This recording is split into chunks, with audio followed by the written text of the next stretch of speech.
Here's a Beyond the Pitch podcast quick hit from the WVSA Digital Network. So this is something that I love talking about because far too often we only focus on, preparing physically, warming up physically, but we don't think about the mental preparation, which is extremely important. So a couple things that I'll give kind of three tips here that I like to give players as it relates to mental preparation. And the first one is I call them positive what if.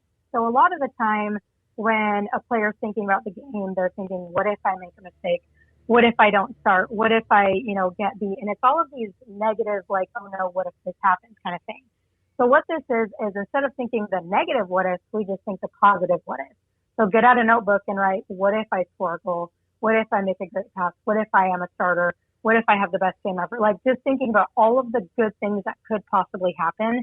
And that's just so awesome because it can totally shift your energy from like nerves and negativity to like this excitement and more of like what's possible.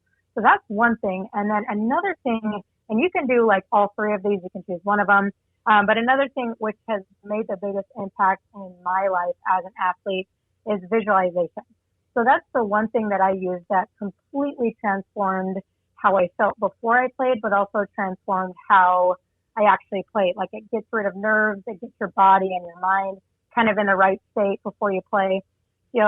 Spending, it doesn't have to be, 15, 20 minutes. It can be 5 minutes of you just going through what you want to happen in your head, going through how you want to feel in your game, going through how you're going to respond to mistakes and all that kind of stuff.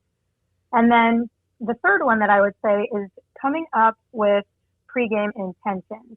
So these are, we think of goals a lot, and how I like to differentiate between goals and intentions is that goals is more outcome based, more things that you can't control, whereas an intention is something that you have full control over.